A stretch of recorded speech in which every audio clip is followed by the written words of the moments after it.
Welcome into episode 7 of the BBQ Hound with Patrick Netherton. I am Patrick Netherton. Super excited to have you with us. I got a couple of barbecue things that are working on my end on the personal side. Very excited about. I'll tell you about those in just a second.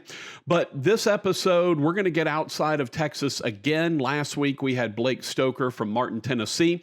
We'll have some of the comments about having Blake at Blake's at Southern Milling.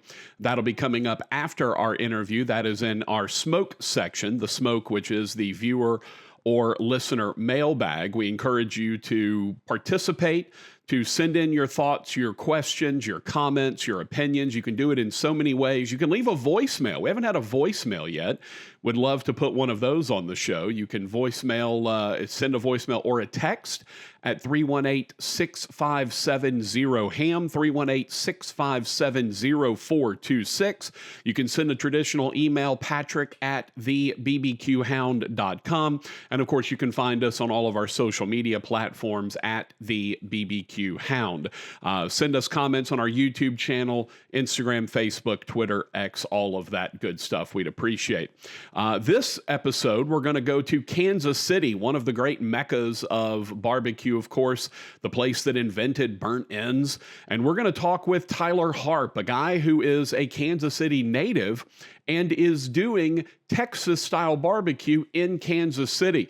And with the likes of Arthur Bryant's and LC's and Gates and all of those traditional barbecue powers up there, he's doing something a little different, that Texas craft style, and is really doing amazing work. If you're anywhere near the Kansas City area, you need to go visit Harp Barbecue and see Tyler Harp, because what they are doing is astounding, especially in a place that is as tradition-laden as Kansas City is. On a personal note, got to go over this week to Riverport Barbecue, visit one of the OGs, Steve and Joseph at Riverport. My mind, still the best side I've ever had in barbecue is the baked beans at Riverport in Jefferson. Just incredible. Steven has been in the Texas Monthly Top 50 list twice, hasn't lost the fastball at all. The brisket was tremendous. The ribs were great. He thought his ribs were overcooked. I didn't detect them being overcooked at all. The sausage, he's doing a house-made sausage now, which is really good. And we will have Steven on here in the upcoming weeks. Just kind of wanted to wait and get established before we get one of the OGs on here. That is definitely Steven Joseph. So if you're anywhere near the Jefferson, Texas area, highly recommend you get over to Riverport Barbecue. Also very excited because I am headed down to the Rio Grande Valley coming up here and we will talk about that next week on the show, but going to get to go down Teddy's and GW's, which was number 5 on the Texas Monthly list, going to go get a couple of stamps while I'm down there, and very much looking forward to hitting the Rio Grande Valley, the greater Harlingen, Brownsville, Edinburgh area, and get over to see GW's, and then hope to have the GW's crew on the show at a later date. So we'll see if we can make that happen as well. But we'll talk about that trip coming up in just a bit, but did want to tell you about the Riverport trip in this one. Got to go to Kansas City back in 21 and visit Tyler Harp and Harp Barbecue, and it was a magnificent trip. He hooked us up. Again, if you're in the Kansas City area, make sure that you get to Harp Barbecue. Try all the traditional places, the Gates and the Arthur Bryant's and LC's and whatnot, but make sure you make an opportunity, an opportunity to go see Tyler Harp at Harp Barbecue. So he joins us now as we talk a little bit about a Kansas City boy doing Texas craft barbecue in his hometown.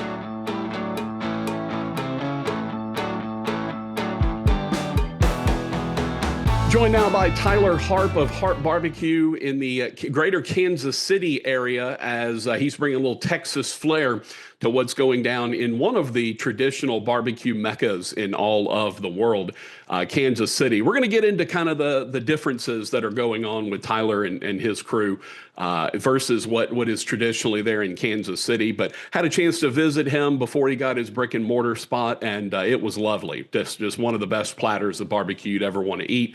Tyler, first of all, brother, how are you? How's things? I'm doing good. We're making it one day at a time. Probably like a lot of people right now in the barbecue world, just trying to piece it all together and get to the next month. So yeah. Well, prices are insane right now, as you know better than anyone because you have to buy them. Let's go back though. We always like to kind of start at the beginning. What's your background? How did you end up in the barbecue world? What sort of drove you to, or as I like to say, how did the barbecue bug bite you? Yeah, so for me, probably got me pretty early. In Kansas City, the competition scene's pretty large here. So I grew up with my dad and my uncles competing on the competitions circuit around the city here. So I'd probably go to, I don't know, 6 or 7, maybe 8 barbecue contests a summer with them. So being young, I was always around barbecue, cooking a lot. I was, that pretty much lasted probably until about high school, give or take. When I was 15 or 16, I started working for the Royals. So baseball and barbecue were kind of like staples of my adolescence. And once I was done working for the Royals, I worked in butcher shop, steakhouse. I was still around meat a lot. And yeah, eventually found my way back to barbecue, just cooking on my back porch to stay out of trouble, more or less. And yeah, one thing led to another, and I was cooking quite a bit and really enjoyed doing it. And I started selling barbecue in our driveway in 2016, and I was kind of traveling, learning from a lot of people that know more than I do. We spent a lot of time in Texas, West Tennessee, the Carolinas, Southern California, which has turned into a big hotbed down that Hmm. way now as well.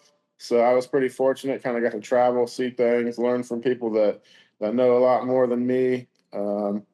In 2019, we started selling our barbecue at Crane Brewery in Raytown, Missouri.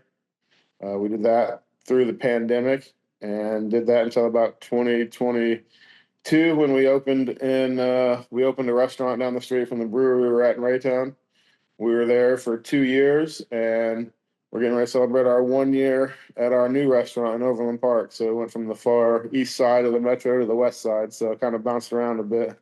So do you show West Side now? Is that like your thing? You have to East Man, Side, West Side of Kansas City. Is that a big thing? I've always been from the east side, so I show no signs or affiliations. What were you doing with the Royals? I worked on the grounds crew. I worked in the visitors clubhouse. So I was a ball boy, clubby, and a ground crew guy. So it was fun. I really enjoyed it. Baseball is kind of always something that I've been enamored with. A lot like barbecue, and yeah, just like I said, my childhood, a lot of baseball, a lot of barbecue. Two things I grew up around and always have loved being around. Any good stories from the visiting clubhouse? I know a lot of that is sacrosanct. You can't talk about what goes on in the clubhouse, but anything you can relay to us from your time? Yeah, there's lots of good stories. It was a blast. And for me, I think a lot of it that I picked up and what I got to witness and being an 18, 19, 20-year-old impressionable kid was, when you're in that scenario, you get to be a lot of around people that are very successful and at the pinnacle of their career and what they do. And so just being around that and seeing how, people that are at the top of their game go about their business, how they carry themselves, how they treat other people. That was a big thing I learned, and just kind of, obviously I wasn't ever athletic enough or physical enough to play baseball at a very high level, but you see people that are professionals at what they do and how they go about their business, how they carry themselves, like a lot of times how they treat other people. So yeah, that's really what I learned was how people that are at the top of the game go about their business, and so that was a great thing to see, even though at the time you don't really fully understand what you're seeing or what you're watching, or even how you're processing it. But seeing professionals every day just go about their business is something you can't, it's a part of my journey that you can't replace because I'm very thankful for that time. Yeah, it's funny because people think of the locker room and they think of champagne celebrations. You just won the division, you just won the pennant, that sort of thing. But Yeah. what you don't see is the pregame, right? And these guys are locking in and they have a lot of them are very ritualistic and very superstitious. They're doing the same things over and over again. But to me, that's one of the interesting aspects of athletics and cool that you were able to bring that into your own life, and that is that look, it's you can have fun, but when it's time to lock in and be ready to go to work, you have to lock in and be ready to go to work. Yeah. And I think the other thing you value about is as you reflect, as you get older, you see people that are good leaders. One, for example, would be Albert Pujols, just a class act, always treated everybody the right way, please, thank you, just a great guy. And you see why he's the type of player that elevated people around him. You see why, he's a World Series champion, and to be around people of that mindset at a young age, like I said, it's very impressionable, and it's something you can't, I wouldn't be where I am without being around stuff, seeing that stuff. Well, and the cool thing is that, as you mentioned, being impressionable, you are learning life lessons, even though you're not necessarily absorbing them. You're absorbing them kind of in the back of your brain, not necessarily in the front of your brain. Even though you don't know you're learning things, you're actually learning things. Yeah, I had no clue that barbecue was going to be a part of my path at that point in my life, but definitely lots of lessons you can take from structure and discipline and routine and habit. And again, really, what I've always found is a lot of it is how you treat other people. So that goes a long way. It means a lot, especially in business. And you have to be able to make a connection with people. You have to. Also, you have to be a leader of your restaurant. You have to have people that want to work with you, believe in your vision, and you can't just tell somebody this is what we do and they're going to buy in. So it takes a lot of effort. It takes energy. It takes making people believe that you're the most passionate about what you do. So they'll follow suit. Yeah, it's interesting to me as well because you're talking about an industry in barbecue where more times than not, you fail when you start. And it's not necessarily you fail and you lose your business, but as you were talking about, you're cooking in your backyard, in your driveway, that kind of thing, and you're learning lessons every day. And it's the same thing to me with athletics and especially baseball, right? Hall of Famers are still 67% of the time not getting it done. But if you get it done 33% of the time, that makes you a Hall of Famer. To me, barbecue's a lot of the same way, where you have to be able to absorb and learn from failure in order to eventually have success. Yeah, and it's funny too, because what one person defines as failure may not be what somebody else does. Because, like I said, if Albert on the plate, if he strikes out his first at bat, everyone might be like, that's a failure. But he might go back to the clubhouse because he was always the kind of the guy he was. He watched so much film, so much video. He might pick up on something in that first at bat and go 3 for 3 the rest of the game, and in the game 3 for 4. And so was that one at bat really a failure, or did he just learn and kind of fail forward, as I like to say, and learn to figure it out? So obviously, yeah, baseball's a game of low percentages, and the odds are against you. But it's always like Aaron Franklin. He said, in order to cook a lot of good brisket, you got to cook a lot of bad brisket. So it's Yeah. Well, and it's funny because I've never met a single barbecue pitmaster. I don't care how successful they are. Aaron Franklin, anybody that I've ever met, no one's ever come out and said, you know what, my first brisket was basically perfect. That just has never happened. No, what's funny is my first one was really, really good, and it took me almost like a year to get back to that point. Mm-hmm. It's funny how it kind of aligns with baseball, because in 2015, when the Royals made the World Series, that was when I cooked my first brisket solo, was for game 1 of the World Series. And I had no clue what I was doing, no clue what direction I was going or why I was even doing it. But I knew that I wanted to cook a brisket for 24 hours. And again, I had no rhyme or reason. I just knew I wanted to cook a brisket for 24 hours. So the game was at 7 o'clock or whatever. And so 7 p.m. the night before, I got this brisket on, cooked it all night. I had a little thin backyard smoker, and at 7 o'clock in the morning, it started raining, and it rained all day, and I couldn't keep that pit to temp for nothing. But I was going to cook that brisket 24 hours regardless. But it's kind of funny because looking back at it, I was probably really just holding and resting that brisket for 8 or 9 hours because of the wet weather and how rainy it was. So the pit was probably like 160 degrees or something. Mm-hmm. So in reality, my first brisket probably turned out way better almost on accident, because I ended up like cooking it for 12 hours and basically resting it for another 10 or 12 hours. And then you spend like 6 or 8 months, it seemed like, for me, trying to like, dang, the first brisket I cooked was good, but why can't I get back there? So what's funny is I kind of accidentally cooked a good brisket the first time, and then I couldn't figure out how to get back there again. Yeah, it sounds more like Mother Nature cooked a really good brisket the first time. Yeah, I got the assist from Mother Nature. but yeah, and then you start learning about resting your brisket, holding your brisket, and stuff like that, which is going to help tremendously when slicing. So, uh, yeah, for me, it's kind of funny how it worked out, even with the Royals World Series and cooking the brisket and my past of baseball and barbecue, and like that was kind of the moment it came together. And then so that was in November of, or I'm sorry, October of 15, and I was cooking a lot of briskets, and then in May or so the next spring, we went on a friend's trip to the lake and we rented a big lake house, and there was 15 or 20 of us or so at this lake house. And I just cooked barbecue all weekend. That's what I did and fed everybody. I just hung out on the deck cooking the whole weekend. And I was like, this is, I think, what I'm going to start doing.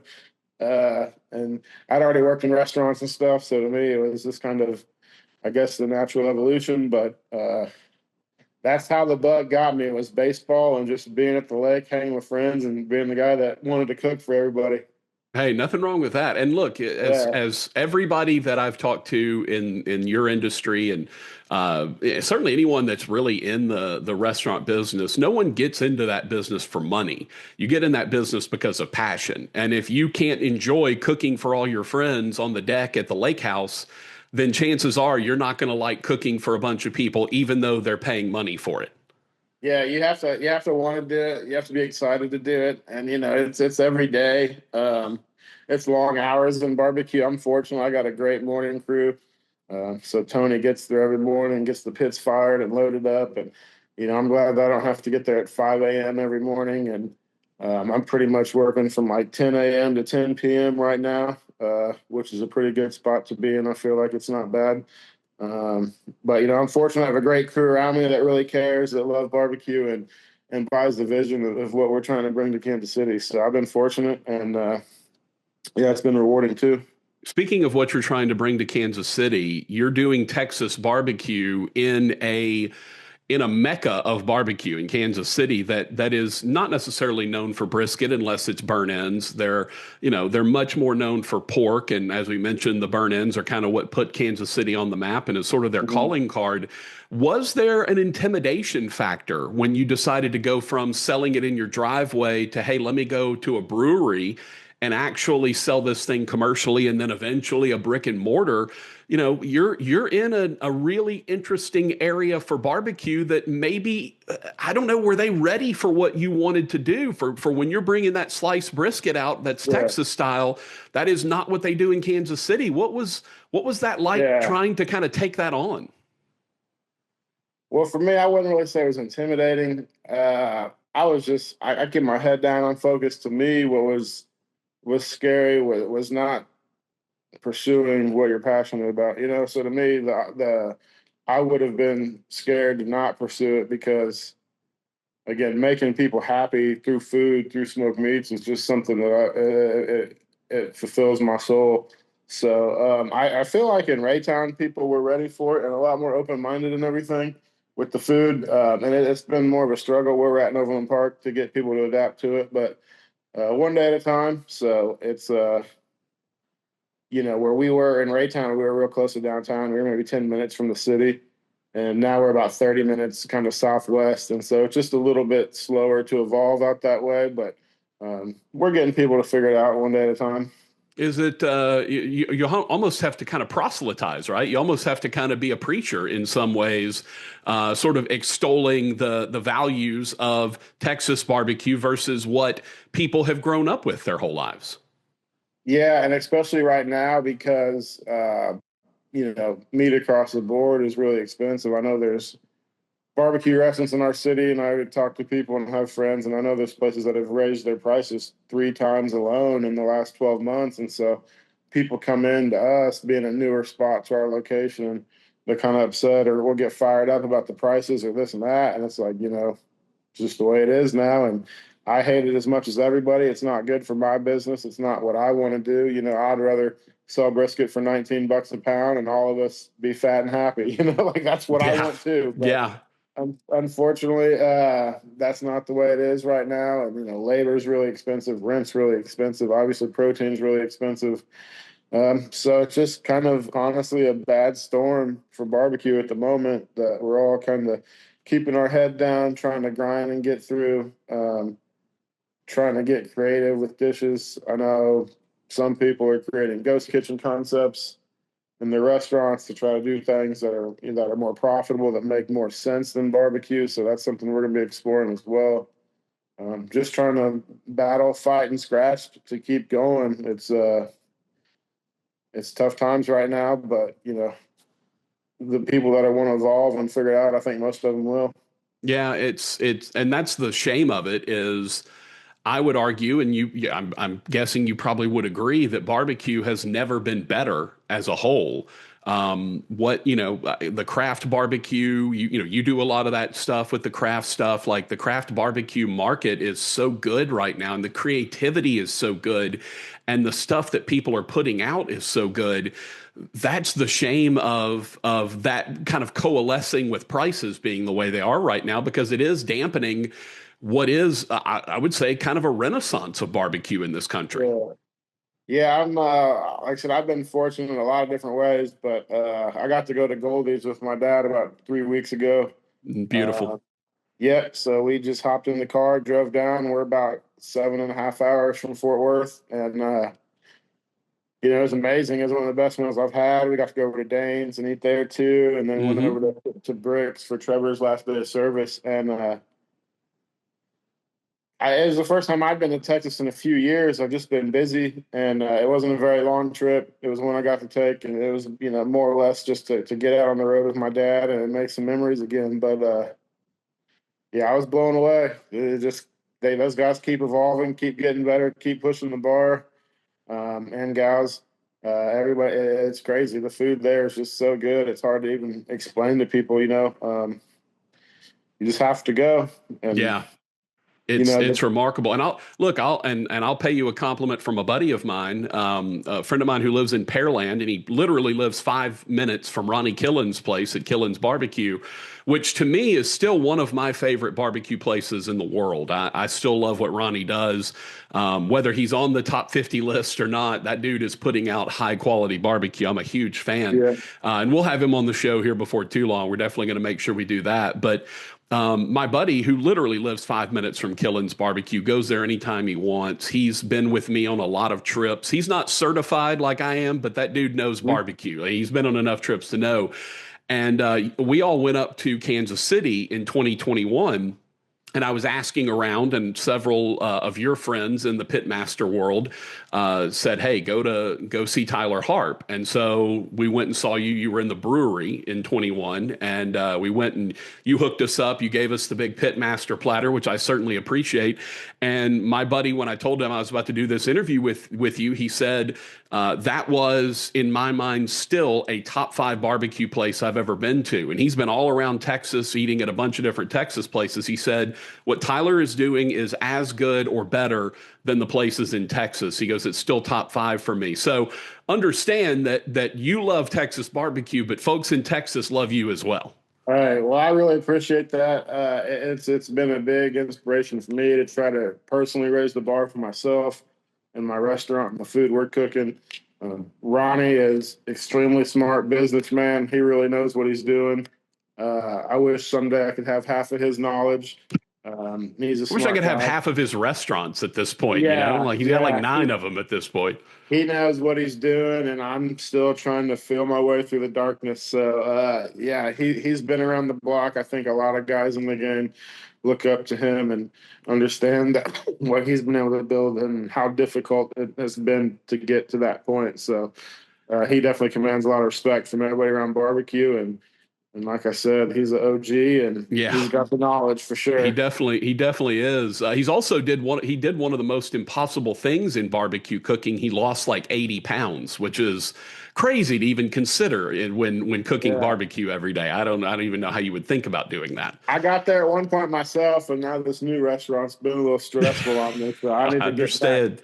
need to get back to it myself. But yeah, like I said, an inspiration in more than one way for sure. Hey, I was talking about Kansas City, and it is legendary, and there are so many incredible places, Joe's and Gates, and so many places that do so many amazing things there. How do you try to differentiate yourself from what they're doing, because you aren't doing the same stuff they are?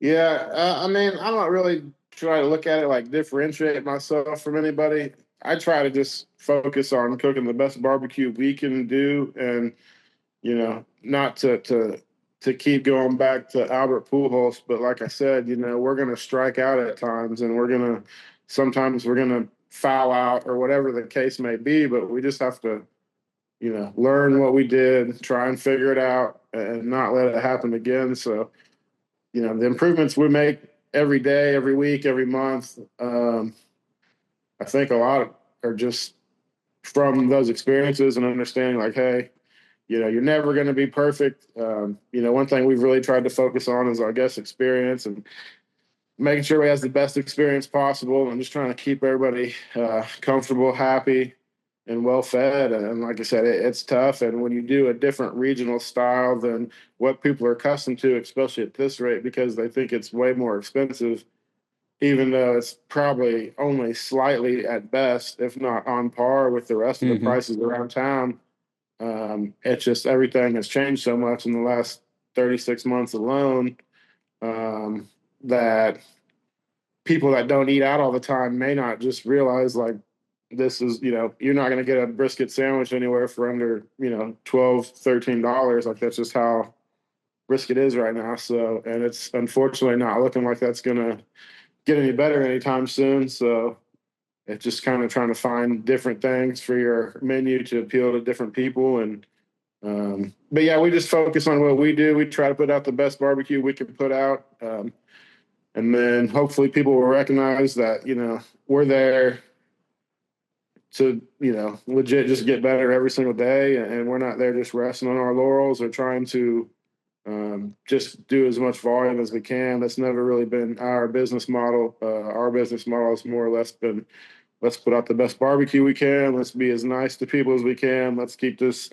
restaurant as clean as we can for people. And at the end of the day, hope it all works out. And if it does, it does. And if it doesn't, we know that we've tried everything that we can try, and we'll be able to know like, hey, we did the best we could. So you had mentioned sports, obviously, and growing up as a sports fan. I think one of the cool aspects of having a neat place in town is you've gotten to some of the visiting teams that have come in, and maybe some of the Chiefs and the Royals. Tell me about some of the folks that have graced your presence. Definitely to date, the biggest one is probably Matt LaFleur, the Packers coach. I was cooking at the Windy City Smokeout in Chicago, and my friend Drew came up to me and he said, "Hey, I got somebody who wants to talk to you." And I said, "Okay." He introduced me to a guy named Luke Butkus, who is the grandson of Dick I was going to say Butkus. pretty conspicuous last name there. Yeah, when you're in Chicago and someone named Butkus wants to meet you, yeah. And so anyway, he's the offensive line coach for the Packers. And he got us set up, and we got to cook for all the Packers coaches. That was a really cool experience. We've got to cook in Aria in Las Vegas for Chiefs Raiders weekend. There you go. So that was a really cool experience. And really got to cook, at different places. We haven't had as far as Chiefs we fed, Mitchell Schwartz would be the one that comes to mind. He's a former offensive lineman, Right. Cleveland Brown and Kansas City Chief.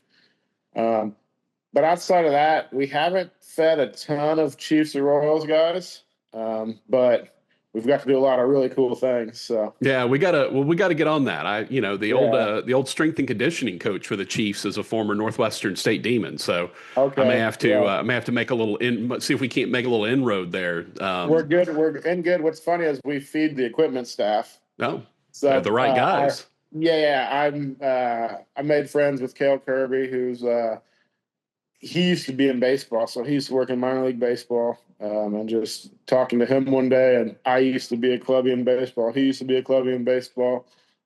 So we just hit it off, but yeah, we do send food to the clubbies every year, and so it's funny with my clubby pass. That's something that I'm definitely proud we get to do. Absolutely. As we mentioned, you're in a mecca for barbecue. You're doing something a little bit different, but you're obviously having success with it. You went from your driveway to the back of a brewery to your own brick and mortar.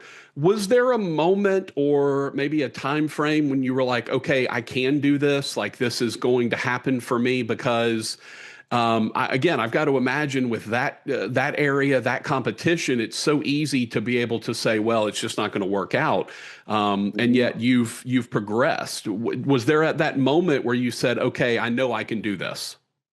For me, it was a lot of osmosis, right? So I was around um, Andrew and Michelle from Moose Craft Barbecue quite a bit. I was around Danny from Heritage Barbecue quite a bit.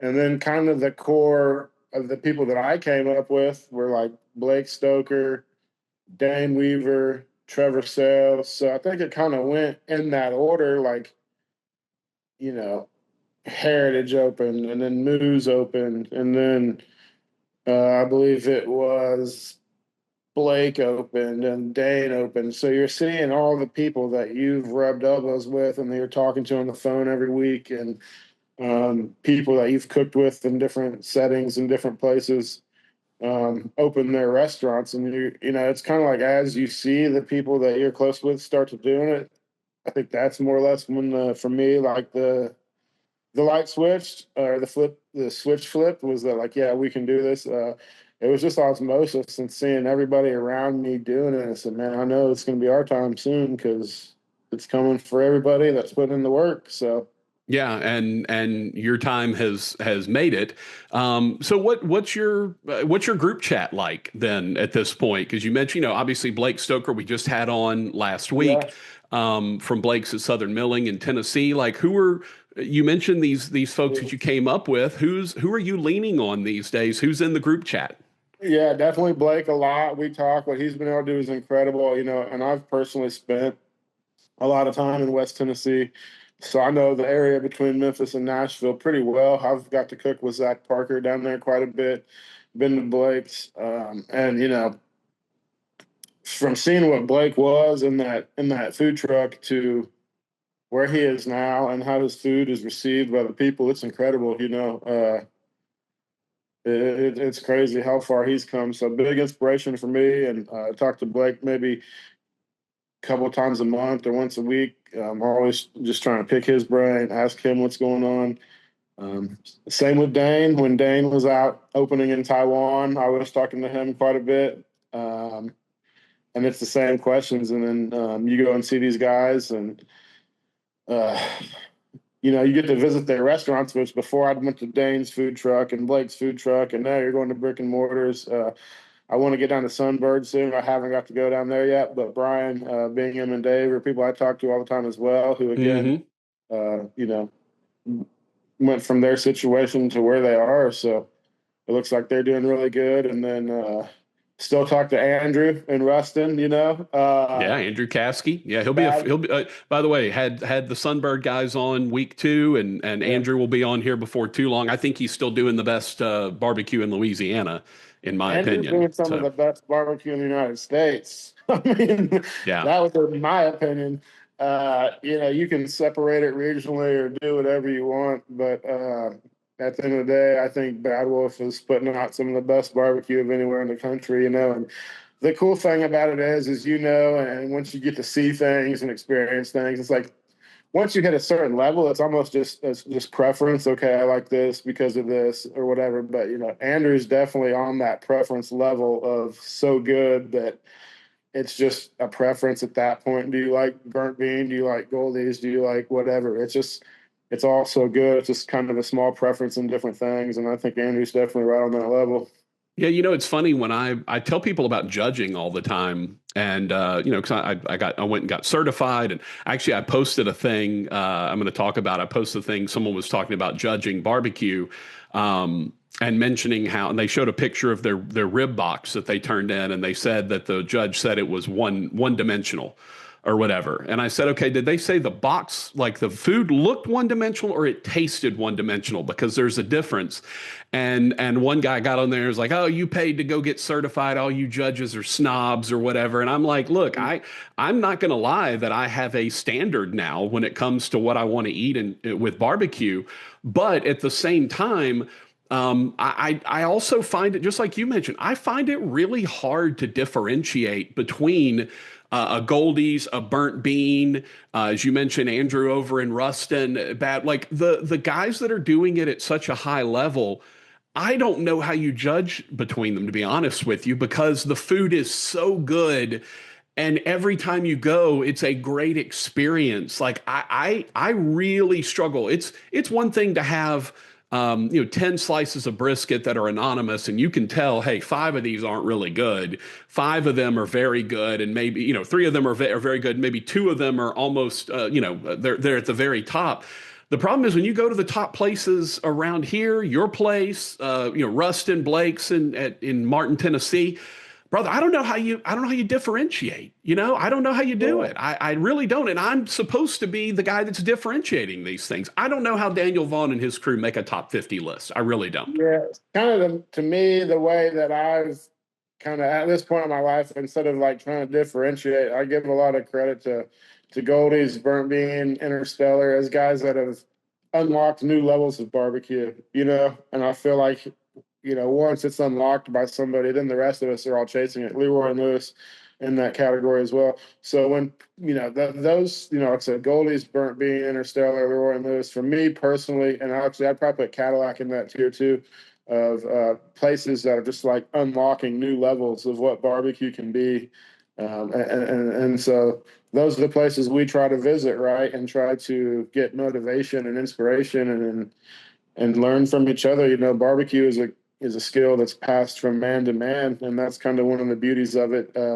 Even if you're watching YouTube, if you're watching Chud or whoever you're watching on YouTube, like it's still a skill passed from man to man, woman to man, woman to woman. So that's the beauty of barbecue. It's all, we're all learning from each other at the end of the Yeah. day. Whether And that by the be way, somebody, it's cool to learn from YouTube, but it's a lot easier to learn in person. yeah, I like both. I like to have the knowledge at the fingertips, but I'm more of a doer myself personally, so I just have to do things. I have to jump in the pool and start swimming, or I won't figure it out. But it is good to have instructional video of what you're trying to achieve before you ever do have to jump in the pool. But One of the things that, because of the price of brisket, we're seeing a lot of folks try to, you mentioned ghost kitchens that folks are doing with different types of things. One of the things that I think is cool you're doing is giving back in terms of teaching. Tell us a little bit about how you kind of got into the idea of wanting to teach. well, I got to give a special shout out to Michael Crane, who owned Crane Brewery when we were at the brewery. Michael's a part of a group in Kansas City with Jasper Mirable, who is one of the most well-known chefs here. He owns Jasper's. It's a great Italian restaurant. And so him and Michael, they're in charge of a group called Slow Foods, Kansas City. And so they had reached out maybe 4 months ago or so and asked if we wanted to do a slow foods brisket class. And if Michael wants to do something, I pretty much always say yes, because I owe him forever, so I can never say no. Sure. But and that was kind of when it dawned on me that I like sharing my knowledge. A lot of people shared their knowledge with me. That's how I got to where I am, was Zach Parker teaching me how to cook pigs, or Dane showing me how he makes sausage, whatever it was. But like I said, at the end of the day, barbecue is something that we teach each other, and that's how it keeps evolving and keeps pushing forward. And there's guys with barbecue restaurants here that are in some of the classes, and I think that's cool that we can all help and learn, and to really create something like they have in Fort Worth or in Houston or in Austin. It's not a bunch of people working against each other, because that's just not really how knowledge is spread. You have to work with each other.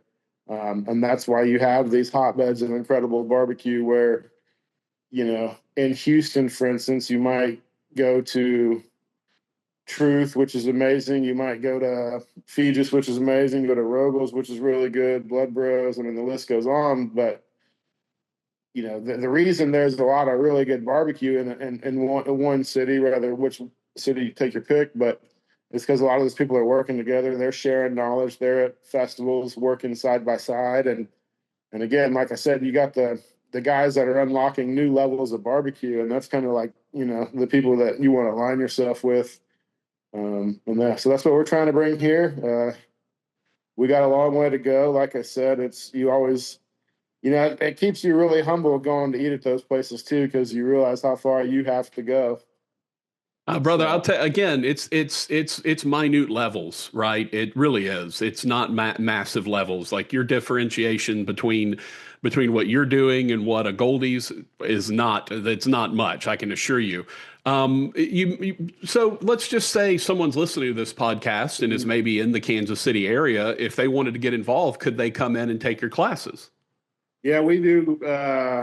We do them on Sundays. So right now we've got one scheduled for October, November. We're going to get the December, January, February portion of the calendar set up next.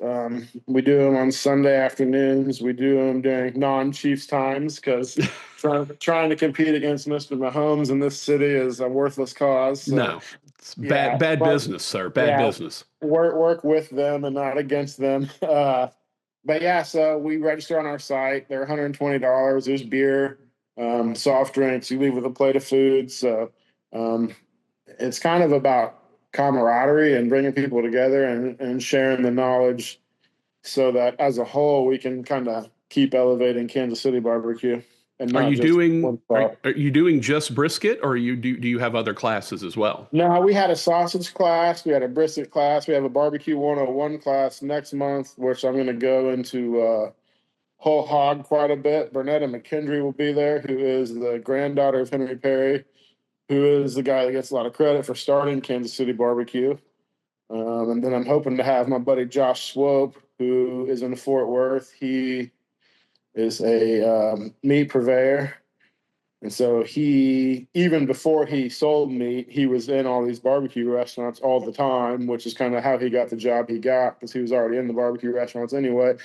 So when I go to Texas, a lot of times I'll eat with Josh and we'll go on trips. And he has a extreme, very knowledgeable guy on Texas barbecue. So yeah, that's something we're going to kind of just try to show the different regions. I really want to like share my knowledge with whole hog barbecue and what I know. Whole hog is something near and dear to my heart and something I want to continue to see grow. You mentioned that some of the other pitmasters around Kansas City have been coming to your classes. Is there a camaraderie there? Because we talk all the time. The Texas pitmasters all seem to know each other and be with each other. And you mentioned a lot of the guys that are, Blake and the guys at Sunbird. I mean, there's a lot of camaraderie. Do you find that within Kansas City? Because again, there are some really old, legendary type places, and Yeah. then there's some new school type places that are popping up. Do you see that camaraderie? Yeah, I do. I think, there's people that want to learn and there's people that just want to kind of stick in their own lane. So whatever it may be. But yeah, we have a handful of guys that come in all the time. So yeah, it's cool to see. And I think the younger guys are, it's the new era or whatever you want to call it. Obviously, just like in Texas, you got a lot of old school places that have been doing it that way. And that's why it's been there forever. So, got to just tip your cap to that. But yeah, I think with a lot of the newer school craft guys kind of trying to push the envelope here, I'd say yes for sure. And we're still pretty young into it, there's maybe only 4 or 5 of us. So as it grows and as it pushes forward, I think the camaraderie will grow too. All right, let me, for those that may be visiting Kansas City, obviously, if you're not going to Harp Barbecue, you're doing it wrong. But give us since you've been there a long time, give us maybe a little bit of the history of Kansas City barbecue. What should people expect when they show up? Obviously, if they go to your place, you're going to get more Texas stuff, but Mm-hmm. like the historical Kansas City style stuff, what would they expect if someone's visiting? So I still like the old school barbecue spots. I might go to one here in a minute myself. You got Gates, you got LC's, you got Arthur Bryant's. Those are kind of the three that I would consider like the old school. You know, you Yeah. do got Jack Stack too. That's been around a long time, but and kind of the way it started was in East Kansas City. It's where the Kansas City A's used to play, and so it was down in 18th and Vine, and that's kind of where barbecue in Kansas City started. Now, a lot of people weren't coming from the suburban communities to eat the barbecue. That didn't start until after the broadcasters on the baseball game would start talking about how you could smell the smoke coming over from Arthur Bryant's or There you Gates. go. And so the people started talking about barbecue. And then that's when people kind of started coming more from the suburbs to the city to eat barbecue. And yeah, so baseball, again, how it's funny, it circles back around. Baseball has a big hand in why Kansas City barbecue is where Kansas City barbecue is. And then I think it was like 1973 or 72 is when Calvin Trillin wrote the article on Kansas City burn ends. And then, so we were getting a lot of, when the stadium was down in the city, we were getting, it was a growing, announcers were talking about it. And I want to say 72 or something like that. The Royals moved out further east, so the baseball wasn't there anymore. But then that's right around the time that Calvin Trillin wrote the Burn In article that evolved and pushed everything forward. So we're pretty lucky right here in one block in Kansas City. You got the place where burn ins were created and the place where the Negro League Baseball was created. So it's a very cool part of Kansas City, very historical. If you're ever in Kansas City, I would say, you know, if you really want an old school Kansas City experience, go down to the Negro League Baseball Museum and go to the Jazz Museum and have lunch at Arthur Bryant's. That's to We me, did that. We did yeah, that when we traveled. Yeah, yeah, absolutely. and to me, that's kind of the quintessential Kansas City experience because at its core, that's what it is. It's baseball, it's barbecue, it's music, and that's kind of where all three of those things come together. So that's an amazing spot where you can really relish in the past. Arthur Bryant's, you know, at this point, it feels like you're going back in time by going in the building, like some of the places in, you know, in Lockhart or um, out in Elgin or something like that. It feels like they're older, more old school. So that's a really cool vibe where you kind of get to see a little more than just barbecue history. It's kind of really where Kansas City got its roots. Um, but yeah, you know, if you're coming or you're flying in or flying out, I always tell people to say stop at Scott's. He's up by the airport. Scott does great food, smoked craft barbecue there in the stadiums.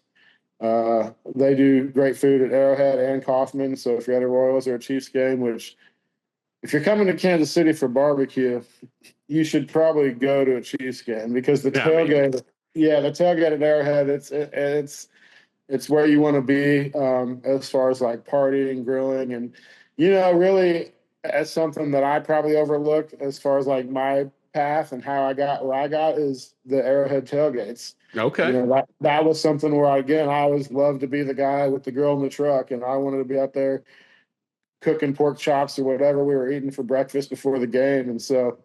And then as I evolved, I would smoke briskets at home and take them out to Arrowhead with me in the morning. So, yeah, Arrowhead definitely has a big place in my heart as far as the path I was on and how I ended up where I am was definitely cooking a Chiefs game. So, you know, if you're coming to Kansas City, those are some things you got to do. We got the barbecue museum here now too. Nice. So, yeah, we have a barbecue museum in Crown Center. It's a cool spot. We got the Barbecue Hall of Fame out in it's out at the Legends where the NASCAR or the Sprint Cup stadium is. So Hmm. that's a cool thing to do. And then, like I said, for old school barbecue, Gates, Arthur Bryant's, LC's, all those spots are really cool. They got a special spot in my heart as far as like the nostalgia they bring to the table. You know, Q39 is a more modern Yeah, restaurant. it's a newer one. Yeah, it's a beautiful restaurant. It's a beautiful space. They have a wider variety of a menu, and I really like it a lot. You know, Joe's and Slaps and those places are kind of or they're like competition driven. You know, places Hmm. that. So here you got your like your old school spots. You got your competition spots, you got your new school spots, and then you got like your craft spots. So a lot of different styles of barbecue in Kansas City, which I think we're really fortunate to have because, I don't think any city has the array or the variety that we do. Like I said, Q39 is so much different than Joe's, which is so much different than Arthur Bryant's, which is so much different than Jack Stack. So none of those places are even close to each other. You could go to all four of those restaurants blindly and feel like you're in four different cities if you didn't know better. So that's so good. That's so cool. Yeah. And again, I love the fact that there's some embracing of each other within that as well, because it could be a very competitive thing. Before I let you go, I got to ask you about your tattoos. Now, obviously, for folks that are just listening to this podcast, it may be a little different, but show off at least the one on the there you go. There you go. Tell us what you got on your forearms. Oh man, I just got a bull and a pig, and it's kind of just a reminder. So just to give the description, they're just an outline of the body of a bull and the outline of the body of a pig on each forearm. It just reminds me that when things get really hard, I can't go sell insurance or something. I got to stick to what I'm doing. So I'm committed. I'm here. I'm dedicated. Not going anywhere. That's I like them because, like I said, when things have gotten really difficult or really tough, and you're like, man, I can't quit. I got it tattooed on my arm. Yeah. I mean, I guess you can go sell pig insurance. Like, I don't know. Does pig insurance exist? Does cow insurance exist? Like, maybe you can go sell that. Yeah, there's something maybe, but ultimately for me, food and meat and making people happy through the food we're able to cook is what drives me.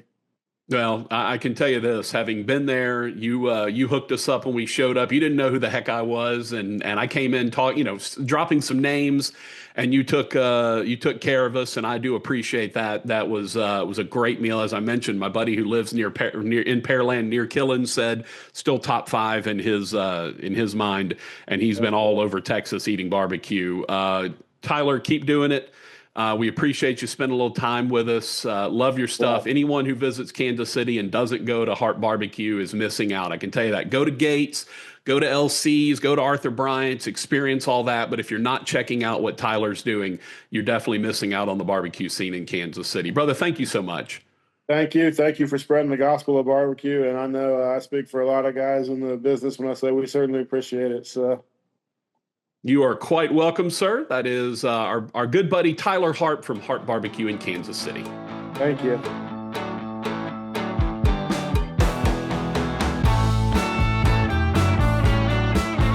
Big thanks to Tyler Harp of Harp Barbecue in Kansas City, or right outside of Kansas City, for joining us. What a terrific story. You could just feel the love and the passion that he has for his hometown, and being growing up in the Royals organization as a clubby in the visitors clubhouse, that kind of thing. Like, what a cool story to have a guy that basically decided to bring his slant on barbecue to his hometown, which was already one of the great meccas of barbecue. So if you get to the Kansas City, Missouri area, please go visit Tyler Harp and Harp Barbecue. Let him know you heard about it right here on the BBQ Hound. We would appreciate it. All right, now it's time for the smoke. That is our listener viewer mailbag. If you would like to participate, you can text us at 318-657-0HAM, 318-657-0426. You can also leave a voicemail on that line, and we'll play it